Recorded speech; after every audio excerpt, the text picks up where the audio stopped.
विद्या एक किरण उम्मीद की। Good morning ma'am. Good morning.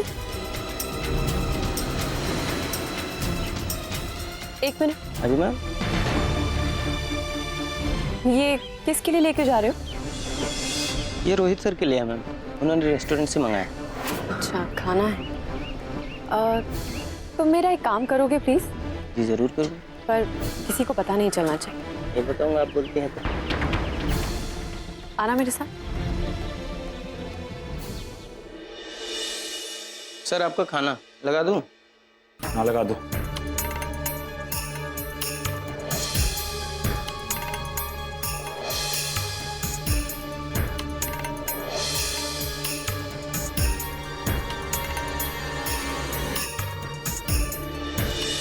अरे वाह, क्या खुशबू आ रही है। कहाँ से मंगवाया खाना? यही पास में रेस्टोरेंट से मंगाया है सर, आप टेस्ट करके देखिए कैसा है।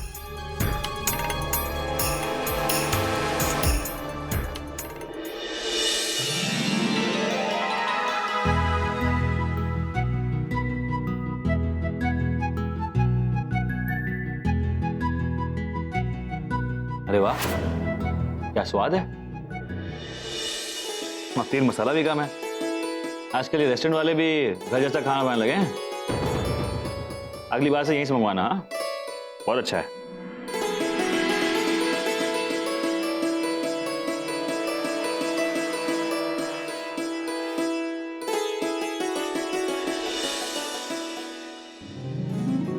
मजा आ गया यार।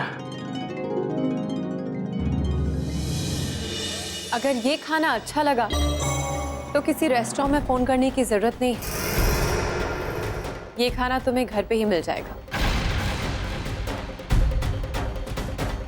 इनफैक्ट तुम्हें पहली बार अपने हाथों का खाना खाते हुए देख मुझे बहुत अच्छा लग रहा है।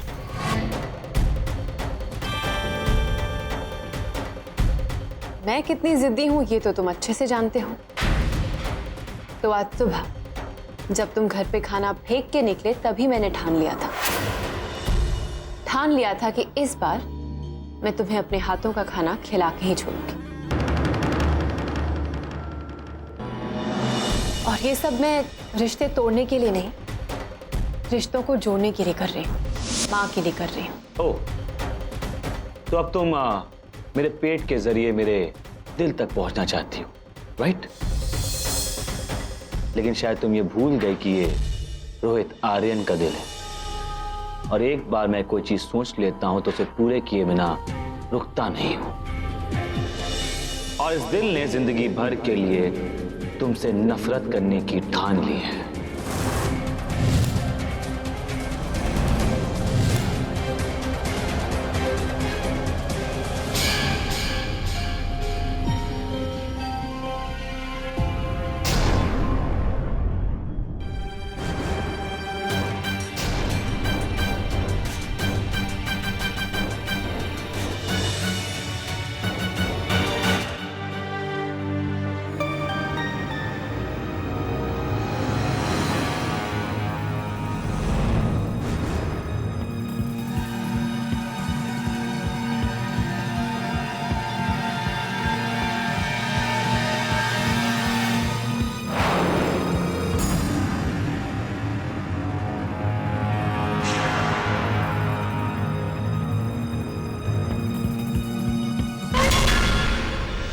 क्या हुआ? ऐसे भागकर स्कूल के अंदर वापस क्यों जा रही हो? ऐसे बिंदिया, तुम कुछ तो छिपा रही हो। बताओ मुझे क्या हुआ? तुम इतनी घबराई हुई क्यों? और मैं तुमसे कब से पूछ रहा हूँ कि क्या हुआ है, तुम बता ही नहीं रही हो। मुझे तो ये नहीं समझ में आ रहा है कि तुम इतनी डरी क्यों हो। जरूर कोई बात है, बताओ। तुम्हें समझ नहीं आ रहा है? क्यों मेरे पीछे पड़े हो? बोल रही हूँ ना कुछ नहीं है। वो भूल गई थी अपनी, वही लेने जा रही हूँ। हटो आप।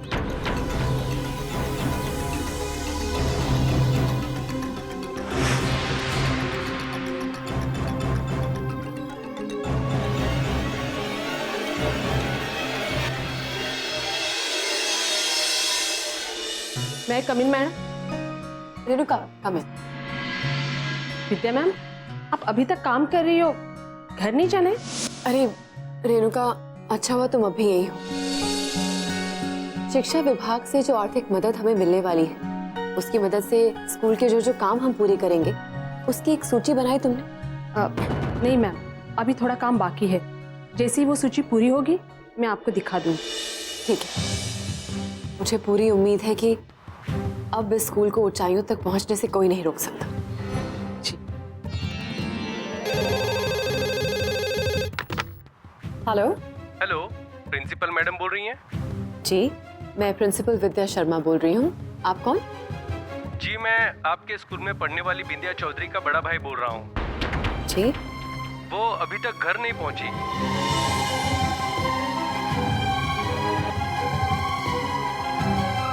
क्या?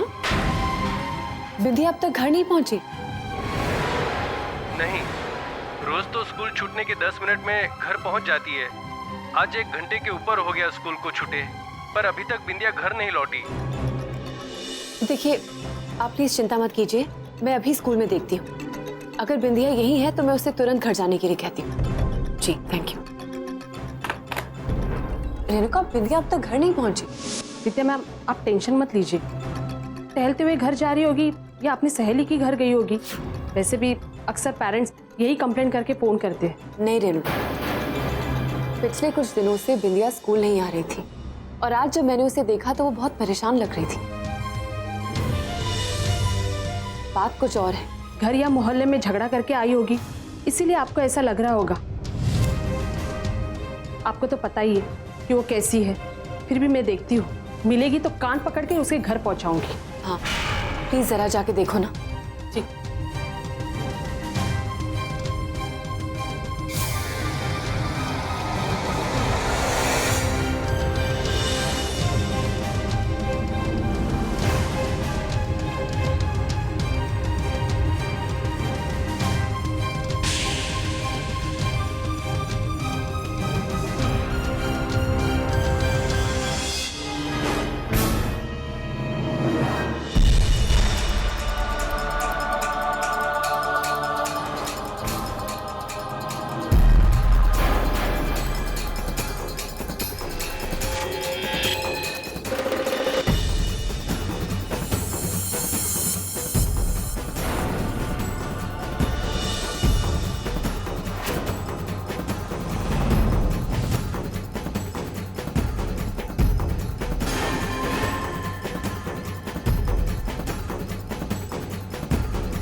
बिंदिया, टेबल के नीचे क्यों बैठी हो?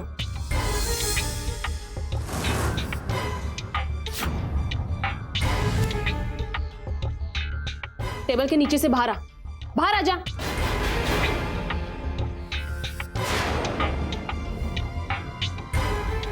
बिंदिया, क्या हुआ है तुझे? अब तेरी कौन सी नई शैतानी है? तेरे बड़े भाई ने विद्या मैम को फोन किया था, सब तुझे ढूंढ रहे, परेशान है, और तू यहाँ बैठी है? मुझे बता, तुम्हारे मोहल्ले में किसी से झगड़ा हुआ क्या? या तेरे घर में किसी ने कुछ कहा? मैडम, वो क्या हुआ ना कि मेरा ना मोहल्ले में 2-3 लड़कों से झगड़ा हो गया। मैंने उनको बहुत पीटा, 2-3 के तो मैंने दांत भी तोड़ दिए। तो ज़्यादा ही नाटक कर रहे थे, पर अब वो लोग मुझे ढूंढ रहे हैं। वैसे मैं डरती नहीं हूँ, लेकिन मैंने सोचा कि कहीं घर पे ना पता चल जाए, और इसलिए मैंने सोचा कि मैं यहाँ छुप जाती हूँ। सब वो लोग चले जाएंगे तो मैं बाहर आ जाऊँगी, तब तक घर वालों का गुस्सा भी ठंडा हो जाएगा। ये लड़की भी ना कभी सुधरेगी नहीं। अब तू सीधा घर जाएगी, समझी? और घर जाते ही मुझे फोन कर।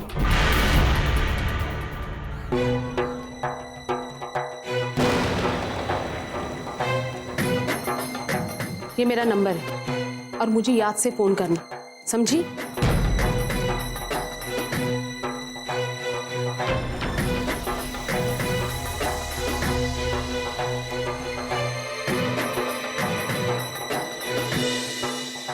बाहर ही तो नहीं जाना चाहती।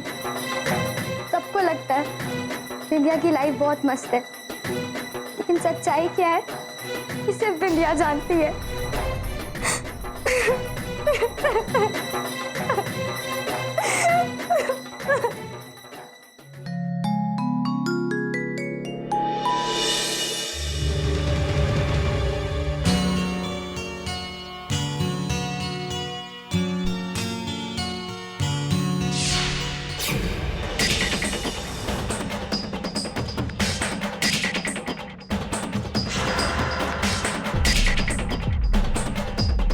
मुझे पढ़ना है।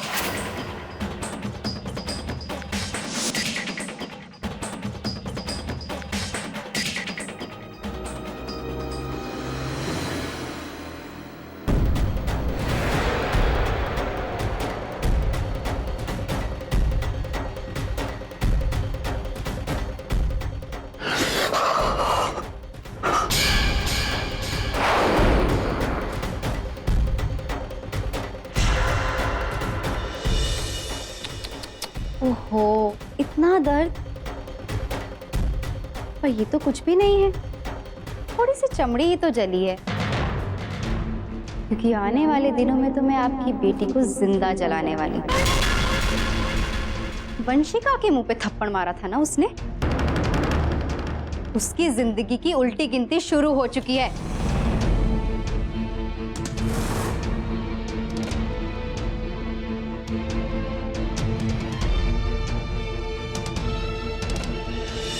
बेटा मैं बूढ़ा हूं, शरीर से शायद कमजोर भी हूं, लेकिन जिद्दी भी हूं। ये जो कुछ भी तुम कर रही हो, जो तुम प्रयास कर रही हो पहले की तरह मुझे इस घर से निकालने का, तो अपनी मेहनत ज़ाया मत करो, क्योंकि इस बार ऐसा नहीं होने वाला। मैं इसी घर में रहने वाला हूं, अपनी बेटी का साथ देने वाला हूं।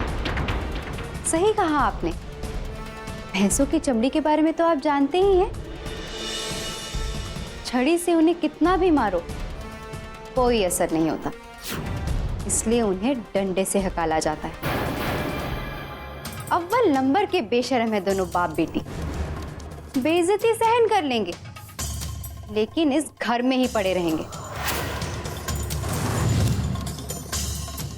और अपना फर्ज निभाएंगे, है ना? कोई बात नहीं, थोड़े दिन और ऐश कर लो, क्योंकि उसके बाद आप दोनों को बोरिए बिस्तर समेत इस घर से धक्के मार के निकालने वाली हूँ। सर बेटा तुम कुछ भी कह लो, कुछ भी कर लो, मैं बुरा नहीं मनाऊंगा, क्योंकि अब जो हिम्मत मेरे अंदर है वो हिम्मत मुझे मेरी बेटी ने दी है। अच्छा ठीक है, तो मैं भी आपसे वादा करती हूँ, ये जो आपकी नई नवेली हिम्मत है ना, इसे मैं बहुत जल्दी तोड़ कर दिखाऊंगी। बेटा देखो, तुम उम्र में मुझसे बहुत छोटे हो। एक नसीहत देता हूं तुम्हें कि मैंने अपनी तमाम जिंदगी में कभी भी बुराई को जीतते हुए नहीं देखा, और तुमने जो रास्ता पकड़ा है वो गलत है, वो बुराई का रास्ता है। मेरी सलाह मानो, अभी भी सही रास्ता पकड़ लो बेटा, बाकी सब उस भगवान पे छोड़ दो। आप अपने भगवान पर भरोसा रखिए और मैं अपने आप पर। और जिस दिन मैं आप दोनों को इस घर से धक्के मार के निकालूंगी ना, उस दिन आप उसे ऊपर वाले से शिकायत करना और वंशिका से रहम की भीख मांगना, समझे?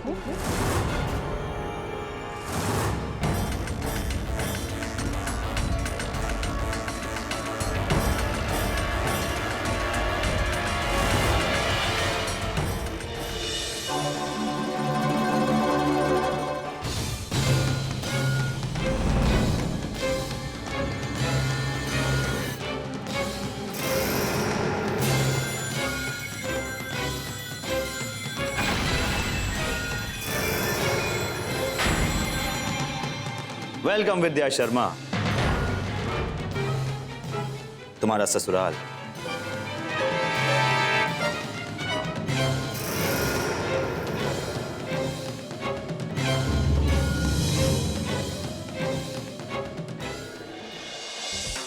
रोहित क्या है ये सब? और ये सब करने का मतलब क्या है? क्या मिल गया तुम्हें? कमाल करती हो तुम, सुकून मिल रहा है मुझे। अरे अपना चेहरा तो देखो। वो क्या ना, तुम्हारी एक बात मुझे याद आई। तुमने कहा था कि इस कमरे पे तुम्हारा आधा हक है, तो फिर मैं सोचने लगा कि बाकी बचे हुए कमरे पे मेरा भी हक है, तो मैं मेरे हिस्से में कुछ भी कर सकता हूं, राइट?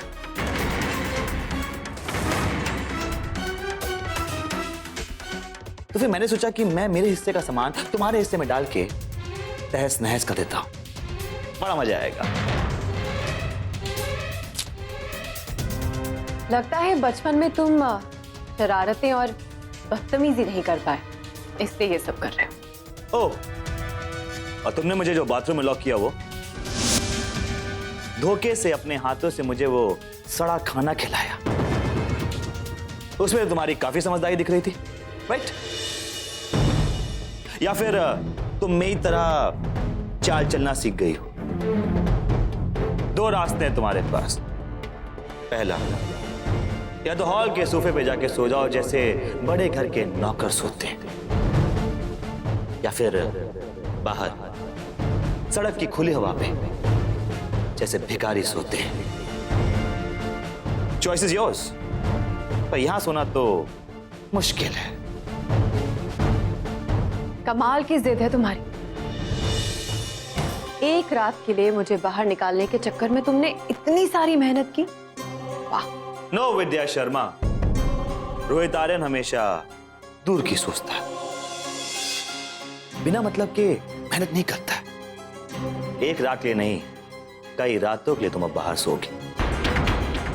मैं कल इस कमरे में पेस्ट कंट्रोल करवाने वाला हूं, और फिर मां से कह दूंगा कि तुम्हें पेस्ट कंट्रोल के केमिकल से एलर्जी है।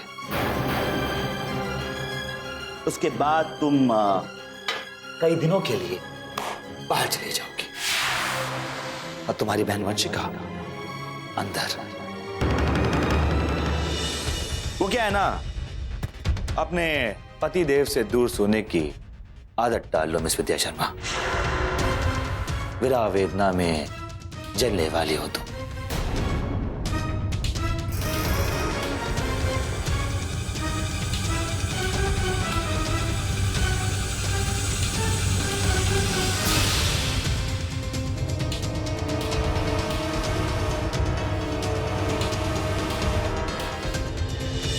Good night.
कौन है?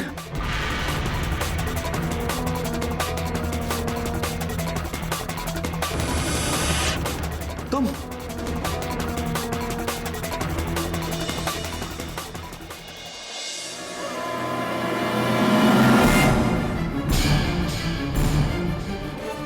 तुम्हारी प्रॉब्लम क्या है?